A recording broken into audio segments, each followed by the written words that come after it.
संपूर्ण स्वास्थ्य का विज्ञान एवं दर्शन आयुर्वेद,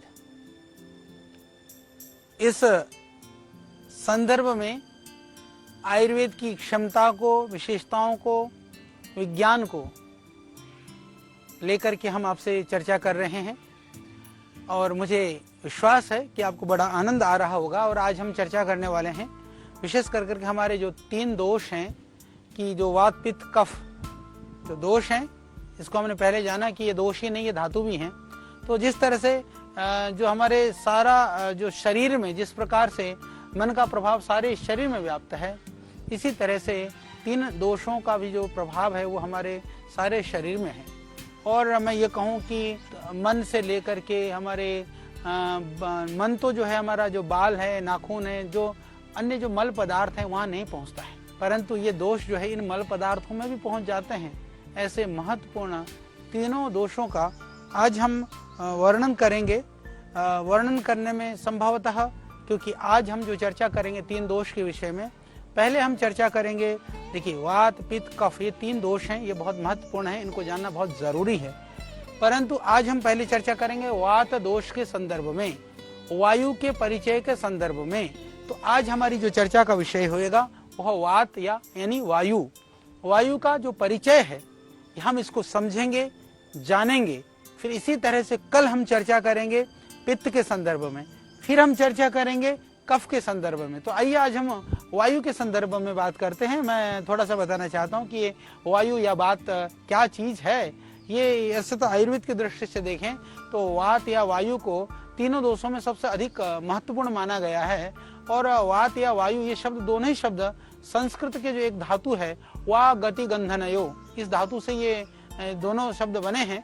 तो इसके अनुसार जो तत्व शरीर के अंदर में गति या उत्साह उत्पन्न करें वह वात या वायु कहलाता है। इस प्रकार शरीर में सभी प्रकार की गतिविधियां या गतियां इसी वात के कारण से होती हैं। वात को ही प्राण भी कहा गया है, क्योंकि जो कई बार हम कहते कि वात शरीर में स्थित वात ही प्राण है, पर वह प्राण बाहर होता है तो सिर्फ वो वायु होता है, वह वहाँ वायु में भी प्राण है।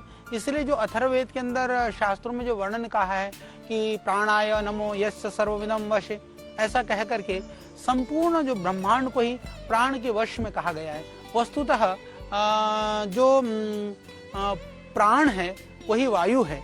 चरक में इसलिए वायु को ही अग्नि का प्रेरक कहा है, सभी इंद्रियों का प्रेरक तथा हर्ष व उत्साह का उत्पत्ति स्थान। इस तरह से बहुत चरक के अंदर इसकी प्रशंसा की गई है। और आप ये शरीर समझिए कि वायु ही शरीरगत सभी धातुओं को अपने अपने कार्य में प्रवृत्त कराता है, कि वायु के गति से ही बाकी सारे धातु जो है गतिमान होते हैं। इसीलिए शरीर को धारण करने वाला वायु को ही माना गया है। तो ये प्राण वायु के रूप में भी 5 महाभूतों में यह विद्यमान है। इनकी 5 महाभूतों में भी प्राण वायु के रूप में विद्यमान है, तो शरीर में भी यह वात के रूप में त्रिदोष में स्थित है। अच्छा, मजेदार बात यह है कि वायु अपने आप में स्वतंत्र रूप में भी विद्यमान है, पर वो कफ और पित्त में भी यह त्रिदोष में यानी स्थित है। आपको यह समझना होगा, यानी जो प्राण है सर्वत्र है, उसकी गति अपने आप में स्वतंत्र सत्ता भी है, वो उसकी मिश्रित सत्ता भी है, इसको आप समझिए। तो वही वायु श्वास प्रश्वास या ऊर्जा के रूप में देह को धारण करता है। जैसे हम श्वास लेते हैं, प्रश्वास लेते हैं, तो उससे यह देह का धारण होता है। और इसी का नाम हम, जैसे मैंने कहा कि प्राण वायु या वात है। और यह प्राण शब्द जो है वो जीवनी शक्ति का द्योतक है। जब हम बात करते हैं मन, ज्ञानेंद्रिय, कर्म इंद्रिय, ये अपने अपने विषय में कर्मों में जो नियुक्त जो करता है इन सबको, तो ये शरीर की जैसे पाचक अग्नि है, धातु अग्नियां हैं, इन सबको जो प्रदीप्त करने का काम करता है। हमारे शरीर में जो विभिन्न स्रोत हैं या उनके जो छोटे छोटे जिसको कहते हैं ना खाली जगह, जो वीवर जिसको बोलते हैं, उन स्थानों पर भी ये सब जगह पर ये वायु सब गति करता रहता है। ये वायु उनका निर्माण भी करता रहता है। खाली स्थान बनाना भी, खाली स्थान पर जो है बना करके बाकी उसमें गति करने का काम करना भी, ये इसी का ही काम है। रस रक्त आदि जो धातुएं हैं या उनकी जो सूक्ष्म स्थूल रचना करना है, या शरीर के एक अंग से दूसरे अंग का जो संबंध करना है, जोड़ना है, तो ये सब काम ये वायु का ही कार्य है। इसके अलावा आप और भी समझिए कि जो गर्भ में स्थित जो भ्रूण होता है ना, उसका जो विकास करना है, उसका कैसा आकार बनेगा, किस तरह से होगा, या दूसरा जितना भी हम देखते हैं पूरा जो नर्वस सिस्टम है हमारा, जिसको हम लोग नाड़ी मंडल कहते हैं, उनका जो सभी क्रियाओं का नियंत्रण करना या उन सभी क्रियाओं का संचालन करना, ये सब भी वायु के ही अधीन है। तो वात के बिना तो दूसरे जो दोनों दोष जो है, पित्त और कफ, भी पंगु के समान निष्क्रिय रहते हैं। तो इसीलिए शास्त्र में बहुत इसके लिए कहा, पित्त को और कफ को पंगु कहा गया कि वायु जहाँ लेकर के चलते हैं वो वहीं चलते हैं, क्योंकि ये वात ही इन दोषों को, मलों को अपने अपने स्थान पर स्थिर भी करता है और आवश्यकता पड़ने पर अलग अलग जगह पर भी पहुंचाता है। तो इस प्रकार से मल, मूत्र, स्वेद, जो पसीना आदि जो हमारे शरीर में से निकलता है, तो इन सबको शरीर से बाहर निकलने वाला यह वात दोष ही है। जब ये अपनी सही स्थिति यानी सम स्थिति में रहता है तो सभी दोष, धातु, मल सब अपनी सम स्थिति में रहते हैं। पर जब ये दूषित हो जाता है या कुपित हो जाता है, कुपित मतलब क्रुद्ध हो जाता है, नाराज हो जाता है, तो बाकी दोष और धातु, मल सबको दूषित कर देता है। जैसे घर का कोई बलवान आदमी जब गुस्सा हो जाए तो घर का ज्यादा नुकसान करता है। ऐसे राष्ट्र का कोई बड़ा पद में स्थित कोई व्यक्ति, वो बुद्धिहीन हो या समझ न हो या वो ज्यादा उसके अंदर तानाशाहीपना हो, तो वो देश, राष्ट्र और दुनिया की हानि करता है। ऐसे ये जो वायु है, ये वायु शरीर में बहुत महत्वपूर्ण है। बाकी सभी चीजों का, सभी हमारे दोषों का अपना उनकी अपनी महत्ता है, फिर भी ये वायु बहुत ही महत्वपूर्ण है, हमको ये समझना चाहिए। इसीलिए क्योंकि ये जिससे कि ये उस स्थान पर पहले से विद्यमान दोष में, क्योंकि वायु यदि किसी दोष को दूसरे स्थान पर पहुंचा दिया, पहले से यहाँ पर वो दोष पहले से ही है, तो बढ़ जाएगा, फिर रोग की उत्पत्ति हो जाएगी। तो इसीलिए आयुर्वेद के अनुसार शरीर में सभी प्रकार के रोगों का जो मूल कारण है, उसको वात को ही माना गया है। तो जहाँ सामान्य दशा में वात दोषों और दूष्य यानी कि जो धातु है, मल हैं या जो उपधातुएं हैं, इनको अलग अलग रखता है, वहीं कुपित होने पर आपस में भिड़ा देता है, यानी कि इधर का उधर करेगा, कोई कहीं ज्यादा कर देगा, कहीं कम कर देगा, फिर वो बीमारियां पैदा होने लगती हैं। इसीलिए वात में एक विशेष गुण भी है। ये क्या करता है कि ये योग वाहिता है, अर्थात दूसरे दोषों के संयोग से उनके गुणों को धारण करना, यानी कि दूसरे के दोषों को संयोग से उनके गुणों को बढ़ाने का काम भी यह इस तरह से, ये जैसे कि मान लो जब यह पित्त दोष के साथ मिलता है तो उसमें दाह पैदा करेगा, उष्णता पैदा करेगा, तो वो पित्त के दोषों को बढ़ा देगा। और जी ये कफ के साथ मिल जाएगा जा करके, तो क्या करेगा, शीतलता को बढ़ा देगा, क्लेदन, जिसको क्लेदन का मतलब होता है गीलापन को बढ़ा देगा, तो इस तरह के गुणों को बढ़ा देता है। और ये वायु, वात स्थान और कर्म के भेद से, तो हम इसको वात को ही 5 प्रकार के जो पंच प्राण जो हम कहते हैं ना, योग में प्राणों का बहुत महत्व है, तो वही प्राण ही यहाँ पर वात है। समझिए आप, प्राण, उदान, समान, व्यान और अपान, ये जो है ना, ये 5 जो पंच प्राण हैं, ये ही रोगों के उत्पत्ति के मुख्य कारण हैं। योग के द्वारा इन प्राणों की जो साधने की बात कही जाती है, आयुर्वेद में वायु को ठीक करने की बात की जाती है। इस तरह से सभी प्रकार के रोगों की उत्पत्ति में वात का योगदान होता ही होता है। परंतु केवल वात के प्रकोप से जो उत्पन्न होने वाले जो रोग हैं, नानात्मक जो रोग हैं, तो आयुर्वेद के अंदर मुख्य मुख्य रोगों की गणना 80 मानी गई है। तो अब हम इसको थोड़ा सा समझ लें। हमने इसको समझा कि प्राण और वायु, उसमें कोई फर्क नहीं है, और वायु की क्या महत्ता शरीर में है। वायु दोष है, पर वह धारण करने वाला है, इसलिए वो धातु भी है, और वह बाकी के दोषों को घटाने बढ़ाने का काम करता है, इसलिए वह योगवाही भी है। यानी पित्त के साथ मिलकर के पित्त के गुणों को बढ़ा देता है, कफ के साथ मिलकर के कफ के गुणों को बढ़ा देता है, तो वो तो लाभकारी भी है। परंतु जैसे मैंने आपको बताया, अब इसके जो स्वाभाविक गुण क्या है, स्वाभाविक गुण के अंदर कहा कि वात रुक्ष होता है, रुक्ष है, शीतल है, लघु है, सूक्ष्म है, चल है, विशद है। विशद का मतलब होता है इसमें चिपचिपाहट नहीं है, और खर है।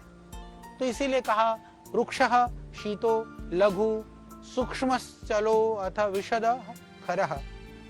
तो विपरीत गुणैर द्रव्यैर मारुतः संप्रशाम्यति, ये ये रुक्षता आदि जो वात के जो स्वाभाविक गुण हैं, जब वात सम अवस्था में होता है तो इन गुणों का हम अनुभव नहीं कर पाते, नहीं होता उस समय पर। परंतु आप देखेंगे कि जैसे उत्साह है, श्वास लेना है, छोड़ना है, ये सब जो इन सब कर्मों से पता चलता है कि वात वायु शरीर में काम कर रहा। हाँ, एक बात मैं और भी बता दूं कि यदि श्वास लेना और छोड़ना समाप्त हो जाए तो क्या वायु कार्य करना समाप्त कर देता है? नहीं, वायु का कार्य तो निरंतर चल रहा होता है, पर वो प्राण के रूप में जो काम कर रहा होता है वो कार्य खत्म हो जाता है। जब वात प्रकोपित होता है तब फिर क्या लक्षण दिखाई देने लगते हैं? शरीर में रुक्षता होने लगती है, शरीर में दर्द होने लगता है, शरीर में सूजन होने लगती है, शरीर में अकड़ाहट होने लगती है। ये सब शरीर पर प्रभाव इस तरह के दोष दिखाई देने लगते हैं। जैसे मैं बात करूँ रुक्षता की, तो रुक्षता या फिर आदमी दुबला होता है, आदमी बौना होता है, आवाज़ जो है अटकी हुई होने लगती है, स्वर तंत्र के विकार हैं, गला खराब होने लगता है, भरभराने लगता है और बहुत खुश्की आने लगती है, पर आवाज़ धीमी होने लगती है, भारी होने लगती है। ये सारे लक्षण जो है नींद गड़बड़ाना है, नींद की कमी होना है, इसमें मुख्य कारण वात के कारण से है, यानी कि वायु की वजह से है। इसी तरह से दूसरा कारण है, जैसे दूसरा उसका है शीतलता, यानी कि शीतल पदार्थ को सहन न कर पाना या शीत रोगों में जल्दी से प्रभावित हो जाना।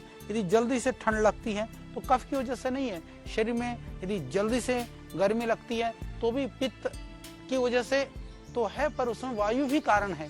इसी तरह से जल्दी से बीमारी हो जाना, शरीर में कंपन होना, अकड़ाहट होना, ये सब भी।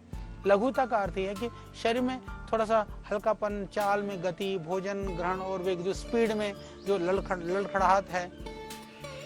फिर इसी तरह से जिसको हम चंचलता कहते हैं, संधियों में गति, आंखों में, भौं में, ठोड़ी में, जोड़ों में, ओठों में, जितने भी जो हमारे शरीर हैं, कंधों में, टांगों में, इसमें सब में अस्थिरता, ये जैसे पार्किंसन है, कंपन हो रहा है, लड़खड़ाहट है, ये हलन है, ये सारी स्थितियाँ। इसी तरह से विशदता जिसको बोलते हैं ना हम लोग, जो उसमें अचिपचिपाहट होना, फैलाने व मोड़ने पर संधियों में कटकट होना। आपने देखा ना कई बार शरीर कटकट करते हैं, यानी कि चिपचिपाहट की जो हमारे अंदर जो अंदर इसके अंदर जो लचीलापन होता है, जो फ्लूइड होता है, वो खत्म हो जाता है, तो ये अड़कटाहट कट के आवाज़ वगैरह आनी शुरू हो जाती है।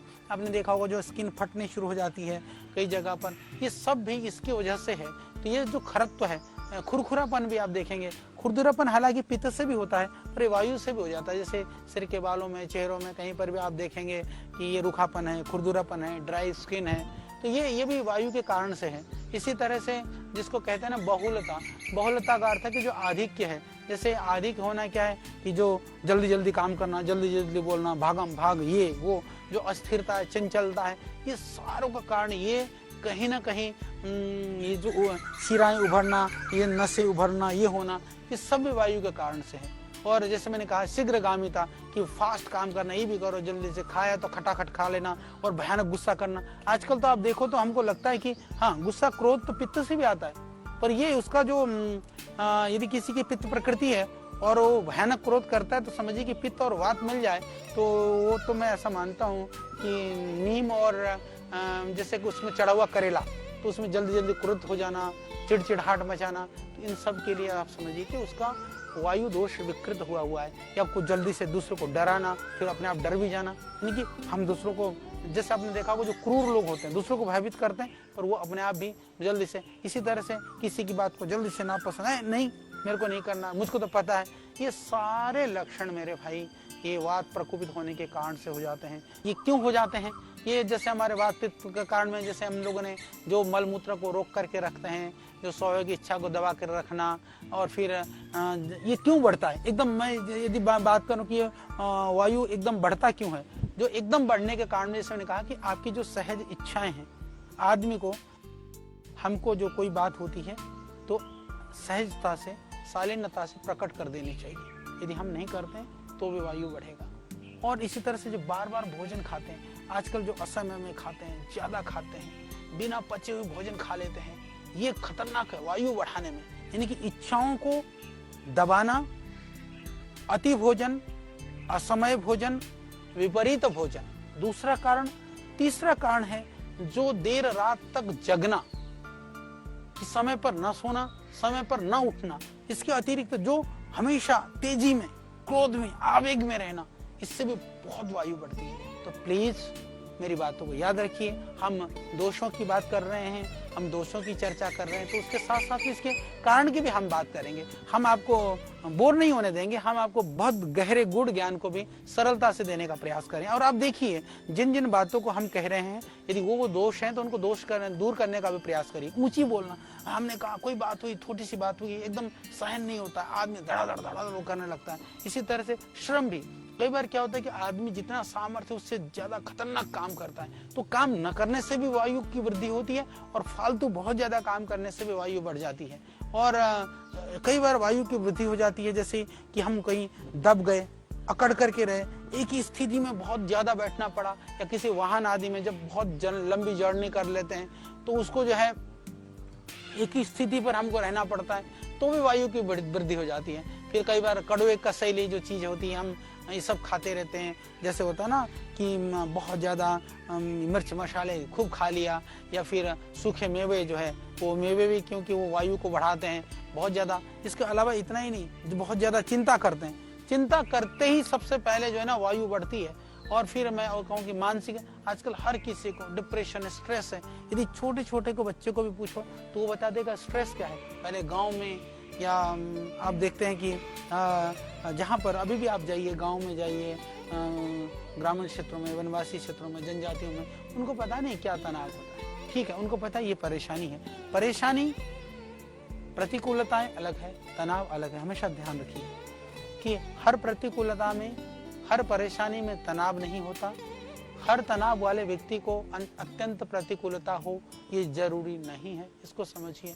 इसलिए मानसिक परेशानी में रहना और अधिक जैसे बहुत ज़्यादा, जैसे जो सेक्सुअल डिजायर्स, बहुत ज़्यादा स्त्री संभोग करना, इस तरह के विचारों को लाना, मन में बुरे बुरे ख्याल आना, और ये इसके लिए फिर ये बुरे ख्याल को कैसे दूर करें। इसीलिए आप इस बात को मैं यहाँ जोड़ना चाहता हूँ। हम जब योग की बात करते हैं, प्राणायाम की बात करते हैं, तो श्रद्धेय स्वामी जी भी क्या कहते हैं कि आप प्राणायाम करने से आपका मन शांत होता है।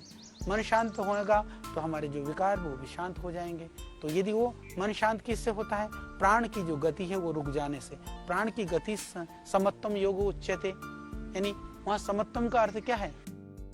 वहाँ हमारी मानसिक स्थिति बिल्कुल सम हो जाती है। तो यहाँ आयुर्वेद में भी यही बात है कि आपका वात बैलेंस होगा तो ये जो डिजायर्स हैं, जो इच्छाएं हैं, जो विकार हैं, उन सब का समन हो जाएगा। और उपवास के लिए भी कहा कि हमको ज्यादा उपवास नहीं करना, अधिक मात्रा में खाना नहीं खाना, दोनों ही करना, यानी बैलेंस चाहिए। आप जीवन को जो है ना, न तो अति सर्वत्र वर्जित, कुछ भी अति नहीं चाहिए। तो इनका आप ध्यान रखिए। बहुत ठंडा नहीं खाना, बहुत गर्म भी नहीं खाना। इन सब से क्या होता है, शरीर में जो है वात दोष प्रकोपित हो जाता है। वर्षा ऋतु और विशेष करके बुढ़ापे में तो इनके बिना भी वात प्रकोपित होता रहता है कई बार। तो इसलिए हमको ध्यान रखना है कि जिसकी प्रकृति ही वात प्रकृति की है, तो अल्प कारण से वात प्रकोपित हो जाता है। तो इसीलिए प्रकोपित वात की जो लक्षण की दी है, तो ये जैसे मैंने गिनाए कि वात कैसे कैसे प्रकोपित हो जाता है। तो प्रकोपित होने के साथ साथ में हम इसको कैसे रोक सकते हैं, हमको किस तरह के कार्य करने चाहिए, किस तरह की सावधानी रखनी चाहिए। तो जब शरीर में वात प्रकोपित हो तब उसमें जो है, जैसे मैंने बताया कि उसमें शरीर में शुष्कता आ जाती है, रूखापन आ जाता है, अंगों में, शरीर में अकड़ाहट आ जाती है, चुभन जैसा होने लगता है, और दर्द होने लगता है, जोड़ों में परेशानी महसूस होने लगती है। तो ये सारे लक्षण जो है, ढीलापन, जोड़ों में ढीलापन भी आ जाता है, जो हड्डियां भी सरकनी शुरू हो जाती हैं, टूटना शुरू हो जाती हैं, अकड़ाहट बढ़ जाती है शरीर में, एकदम आदमी लचीलापन सब खत्म हो जाता है। तो ये कंपन शुरू हो जाता है। ये सारे लक्षण जितने भी गिना रहा हूँ, ये वात दोष के हैं। तो उपाय हैं, जैसे मैंने कहा, आप उचित योगासन करिए, प्राणायाम करिए, उचित आहार करिए, अपने विचारों को ठीक रखिए। तो इसी तरह से जैसे कमजोरी होना, कब्ज होना, नाखून, दांत, त्वचा, इसका सब काला फीका पड़ना, मुंह का स्वाद बिगड़ना, कसैला होना, ये सारे लक्षण भी ये सब ये वायु की वजह से ही होते हैं। तो इसीलिए वात का जो मूल जो स्थान है, वैसे तो देखा जाए हमारा जो आंत है, पक्वाशय है, वो इसका मूल स्थान है। और क्योंकि जो वायु का प्रकोप का संबंध हमारे अन्न से, जब अन्न का भाग जब पकासे में पहुंचता है तो वात फिर उत्पन्न होने लगती है। तो जो दूषित या प्रकोपित वात होकर के क्या करता है कि वो सीधा सीधा सा आयुर्वेद में लिख रखा है, जिन कारणों से वात का प्रकोप होता है उन कारणों को दूर करने और वात के विरोधी खान पान, औषधियों और साधनों का प्रयोग करने से वात शांत हो जाता है, ऐसा आयुर्वेद में लिखा है। तो इसके अतिरिक्त वात के जो अपने गुण कर्म हैं उनसे विपरीत उल्टी चिकित्सा करनी चाहिए। वात को सभी दोषों में प्रधान माना गया है। पित्त और कफ में भी वायु की गति प्रदान करता है, इसीलिए ध्यान रखिए कि वायु दोष को साम्य अवस्था में रखने के लिए विशेष ध्यान देना चाहिए। इसकी दृष्टि से कुछ प्रयोग हैं जो हमको करना जरूरी है, जैसे मैं आपको बता देता हूँ। पहला कार्य हमको करना चाहिए स्नेहन, यानी कि स्निग्ध पदार्थ जो घी, तेल, वसा, मज्जा, ये जो सेवन है ये वायु को नहीं बढ़ाते हैं। स्निग्धता आती है, जैसे गर्म जल से नहाना है या मालिश आदि करना है या एनिमा आदि देना है या कहीं पर भी सिकाई वगैरह करना है या जैसे टब आदि में बैठना है, जिसको अवगाहन हम लोग कहते हैं। गर्म पदार्थों का प्रयोग करके जैसे पसीना लाना है जैसे, और मृदु विरेचन, थोड़ा सा दस्त आदि के पेट साफ करने वाली चीज़ों को लेना है, तो जिसमें थोड़ा सा नमक, नींबू वगैरह डाल के पानी पी करके भी हम उसको मल बाहर निकल जाए, ये उपाय कर सकते हैं। रोग वाले अंगों पर हमें पोटली बना करके, जैसे सेंधा नमक है या उसमें सौंठ है या रेत है, उसको मिला करके हम उसको गर्म कर करके सिकाई कर सकते हैं। नस्य में जैसे षडबिंदु तेल आदि तो कफज रोगों में काम करता है, तो हम अणु तेल आदि को डालना, सरसों का तेल डाल करके ऊपर खींचना, फिर मालिश वगैरह करना या हाथों को मालिश वगैरह के साथ में दबाना, ये सब उपाय हैं। फिर वात और औषधियों की जैसे मालिश, तेलों की मालिश के साथ साथ में इस तरह के काढ़ों का सेवन करना, अलग अलग रोगों के हिसाब से हम अनेक रोगों को अनेक औषधियों के विषय में भी हम आपको बताएंगे। तो विशेष कर करके जो पाचक हैं, दीपक, जो औषधियाँ हैं, जो शरीर में जो स्टिमुलेट करने वाली जो चीज़ें हैं, जो उत्तेजना को पैदा करने वाली चीज़ हैं, वात को शांत करने वाली जो चीज़ है, इनको औषधियों को या इस तरह के पदार्थों का हम सेवन करें। और भोजन के रूप में जैसे गेहूं है, तिल, अदरक, लहसुन, गुड़ है, इसको डाल करके जो बनाए गए द्रव्य हैं इनको ले सकते हैं। और जैसे मैंने कहा कि एनिमा आदि का प्रयोग कर सकते हैं। रोग व परिस्थिति के अनुसार मानसिक उपचार भी, कि बहुत ज़्यादा हमको सजग रहना, मानसिक रूप से मजबूत रहना। और मैं विशेष बात कहूँ कि वायु से विविध रोग होते हैं। वायु का संबंध प्राण से, प्राणायाम के द्वारा प्राण को कंट्रोल किया जा सकता है। तो इसमें हालांकि तेल आदि पदार्थों का या फैट युक्त मांसाहारी लोगों के लिए कई बार आयुर्वेद में ऐसा भी कहा गया कि मांस रस आदि का सेवन भी, हालांकि योग की दृष्टि से देखें, आयुर्वेद की दृष्टि से देखें तो उसको हम उचित नहीं मानते हैं।